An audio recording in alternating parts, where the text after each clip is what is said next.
contato. Assim, tem contato com corpo isolante? Tem. A gente vai fazer cálculo com ele? Não, porque daí eu preciso de muito mais propriedades. Preciso de densidade, preciso de resistividade, preciso de condutibilidade. Aí a gente não calcula. Então, o contato aqui, nesse instante, a gente faz para condutores. A gente faz para condutores. Aí vamos separar assim, ó. De início, ó. 2, vou colocar uma setinha, acho que fica mais bonitinho. 2 corpos idênticos. Quando eu falo idênticos, é porque tem o mesmo tamanho daí, beleza? Tá, qual é a condição, na verdade? Essa aqui é bem simples a condição, ó. Pelo menos um carregado de início. Carregado inicialmente. Não sei se você lembra, mas estou devendo uma informação ali do atrito, né? Lembra ou não? Ah, faltou qual? Faltou porque está escrito inicialmente neutro, né? Então calma lá, a gente vai chegar. Beleza, pega duas esferinhas. As duas são condutoras. O que isso significa? Significa que a carga fica na superfície, né? Eu vou colocar uma quantidade aqui só para ficar legal. 1, 2, 3, 4, 5, 6. Tá? Então aqui eu teria 6 de carga. E aqui eu tenho 0. Ó. Então aqui eu tenho menos 6, aqui eu tenho 0.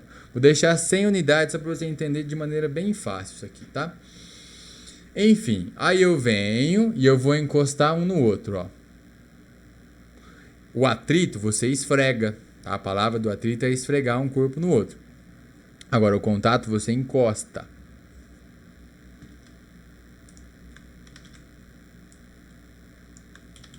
Deixando do ladinho do outro. No momento do contato. Tá em contato? Não, tá muito em contato. Pera lá. Vamos bem pertinho dele. Boa, contato. Aí. Agora sim, ó. Vamos lá. Pensa junto comigo. Você tá vendo que o pessoal que já vem há mais tempo sabe disso, né? Mas os conceitos vão evoluindo, né? Você vai usando conceitos que já foram falados, né? Nos próximos capítulos, né? Nas próximas etapas. Você encostou um corpo no outro. Os dois são condutores, certo? Então é como se tivesse uma ligação entre, como se tivesse uma ponte, ó. Agora eu tenho aqui o corpo A e o corpo B estão unidos por um caminho. Então eu tenho um caminhão agora, não um caminhão daquele, mas enfim, né? Enfim, então ó, pode ser contato, mas pode ser um fio também. É exatamente a mesma coisa, porque tem que ter um caminho entre eles. Tendo um caminho entre eles, você vai ter essa eletrização por contato aí, agora entre aspas, né? Enfim, então agora olha só, como tem esse caminho entre eles, aquela carga, ela quer ficar o mais longe possível uma da outra. Só agora ela pode ir para o outro corpo, né? Então ela vai se espalhar na superfície, de tal maneira que ela fique, ó, o mais afastada possível. Certo? Só que, olha só, né? Sem querer, assim, sem querer querendo. E se eu aumentasse bastante o tamanho desse corpo?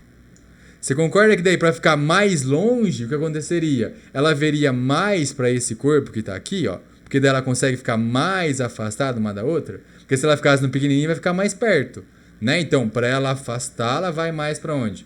Porque tem mais tamanho, né? Então, uma conclusão sem querer, mas querendo. A carga, ela se espalha, sim, mas quanto maior for a área do corpo, mais carga ele adquire no final do processo. Eu vou repetir. A carga se espalha, sim, se espalha. Mas quanto maior for a carga, quanto maior for o tamanho do corpo, né, quanto maior for a área dele, mais carga ele fica no final do processo. Mas como a gente está falando que são tamanhos iguais, aí ela distribui de maneira igual, né? Então, beleza. Aí agora a gente vai separar esses dois corpinhos. E eu quero saber o que aconteceu. Sem querer, mas querendo de novo. Vai lá. Quanto que é a carga de cada um aí?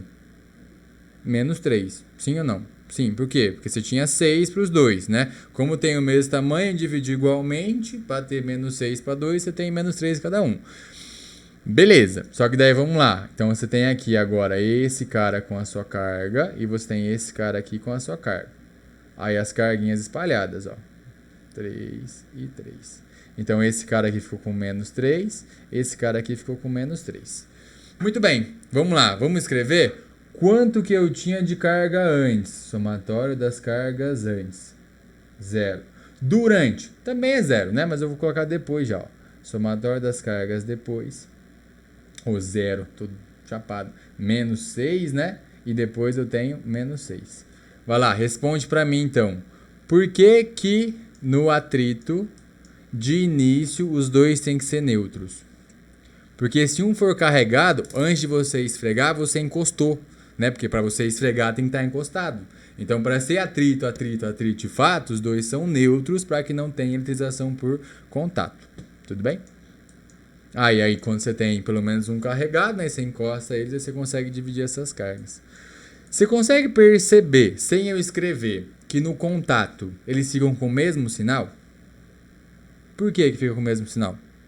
Porque a carga divide, né? Ela vai para a superfície dos dois. Então você tinha carga lá negativa sobrando, você vai ter negativa sobrando depois, só que daí nos dois. Beleza? Então vamos escrever isso, ó. Você tem aqui então corpo A, corpo B, corpo A risquinho, corpo B risquinho. Então mantém, ó, soma das cargas antes igual a soma das cargas depois. Sendo que antes você tinha um QA mais um QB. Depois você tem um QA risquinho mais um QB risquinho.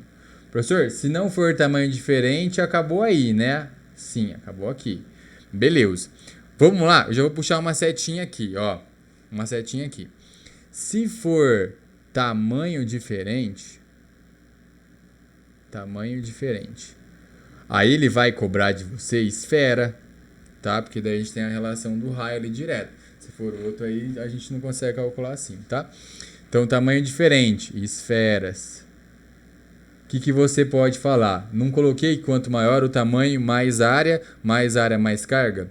Quando uma grandeza aumenta e a outra também aumenta, é porque são grandezas o quê? Diretamente proporcionais. E se as grandezas são diretas, é porque a razão delas fica constante. Tudo bem? Então eu posso escrever aqui, ó, a carga do A final está para o seu raio, que é o seu tamanho, assim como a carga B final está para o seu raio também. Pronto. Eu já faço um exemplo disso aqui, tá? Mas essas duas equações resolvem para você. Então, ó, soma das cargas antes igual a soma das cargas depois. Tá vendo que você tem duas incógnitas? Sim? Sim. Então não dá para resolver. Aí você tem mais essa aqui, ó. Aí você monta um sisteminha. Aí resolve. Agora, se for mesmo tamanho,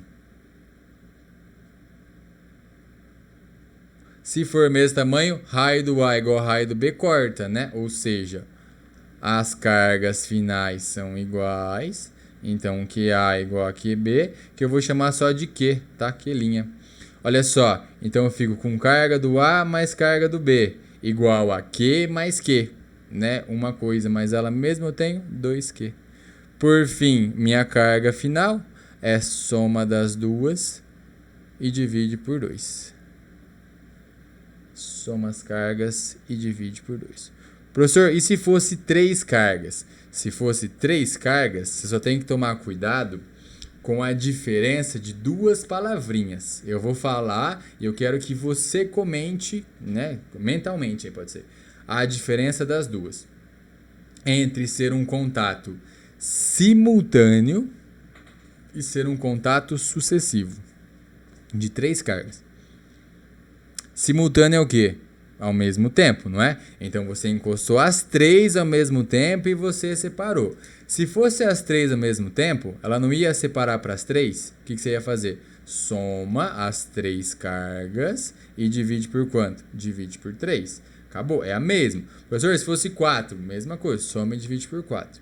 Agora, se for um contato sucessivo, é totalmente diferente. Por quê? Porque daí você encosta A com B, 2 cargas. Depois você encosta, sei lá, B com C, o quê? 2 cargas. Aí você pode encostar A com C também, não é? Aí mais 2 carguinhas. Aí aqui você faz 3 contas no sucessivo. Aí se fosse no simultâneo é uma só, soma e divide por 3.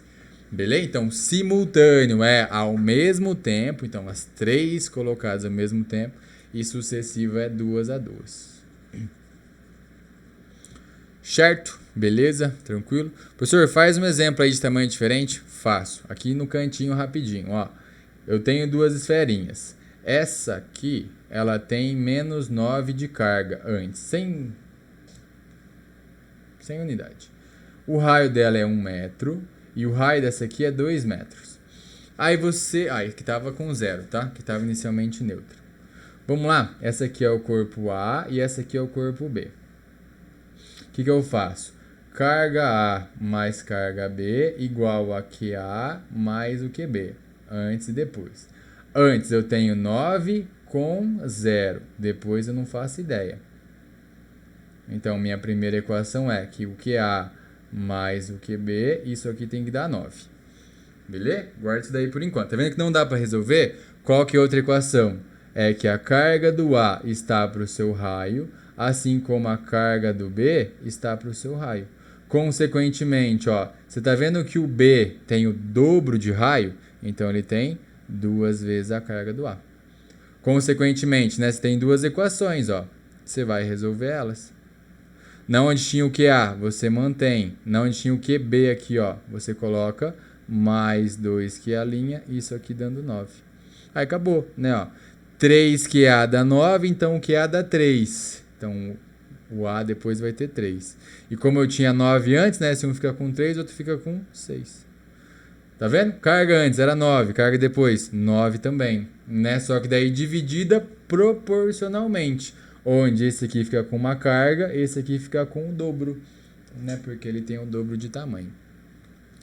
Beleza? Tranquilo? Aí, agora que vem aquela conversa do famoso... Tem que falar, né? Do famoso fio terra. O que é um fio terra? Cuidado para responder esse negócio, pelo amor de Deus. Aqui na elétrica, o que é fio terra? É você fazer o contato de 2 corpos, sendo que um é muito maior que o outro. A expressão é fio terra, porque assim, se eu te perguntasse, ó, qual que é o maior corpo na Terra? A Terra, né? Então a Terra como um todo é o maior corpo que está aqui no nosso planeta. Planeta Terra, né? Não é terra barro, pelo amor de Deus. Sempre vem aluno falando assim, professor, fazer fio terra e enfiar o fio dentro do barro, né? Tá. Enfim. Pode ser, tem casos que a gente até faz, né? Mas, enfim, não precisa você fazer um aterramento lá. Pode ser, a Terra é um ótimo potencial nulo ali como referência. Mas olha só, ó. Eu vou pegar, sei lá, uma borrachinha. E eu vou colocar um monte de carguinha nela. Um monte de carguinha aqui nela. Beleza. Rubens, venho e eu encosto na borrachinha. Você concorda comigo que Rubens, incluindo a cabeça, né? A cabeça já falou bastante coisa. Rubens, eu sou muito maior que a borracha. Então eu sou terra em relação à borracha. Ou seja, como eu tenho muito mais superfície que a borracha, eu fico com muito mais carga do que ela, né? Então, a carga que a borracha ficou, né? A borracha, coloquei como exemplo aleatório. Imagina que a borracha virou condutor. Enfim, né? Só para passar a carga. Então, a carga que vai ficar naquele primeiro corpo é muito menor que a que veio para mim. Então, é basicamente desprezível a dele. Então, a gente vai falar assim, ó, eu roubei toda a carga daquele primeiro corpo, né? Então, eu sou terra em relação a ele. Então, assim, ó, eu vou até colocar aqui do ladinho. Contato com a terra. Como que funciona? Você tinha um corpo aqui antes, que ele tinha uma carga, vou chamar aqui de Qzão, né? Aí você vai fazer o contato dele com a terra. Essa aqui é a representação, ó. Essa aqui é a representação. O que vai acontecer? A terra, né, de forma genérica, é muito maior do que qualquer outro corpo. Então, por isso que a representação é daquele jeito. Então, a carga que a terra fica é muito maior que aqui esse carinha aqui fica. Né? Então eu posso colocar que após o contato com a Terra, esse primeiro corpo que tinha carga, ele foi para quanto? Ele foi para 0. Toda a carga foi para a Terra. Professor, tá, beleza, entendi. Então assim, ó, se o cara fosse negativo, para ele ir para 0, o que acontece? O elétron desce. Se o cara fosse positivo, ele não está com falta de elétrons? Para ele ir para 0, o elétron sobe. Então, esse movimento de elétron subir, elétron descer, depende do que eu quero, tudo bem? Então, se ele for negativo, tem excesso de elétrons. Para ir para a neutralidade, ele manda elétron para a Terra. Se ele for positivo, tem falta de elétrons, né? Para ele ficar neutro, tem que receber. Então, aí a Terra manda elétrons para ele. Beleza? Mas o importante é todo o corpo em contato com a Terra. Então, toda vez que você faz um fio terra, você neutraliza aquele corpo. Fechou?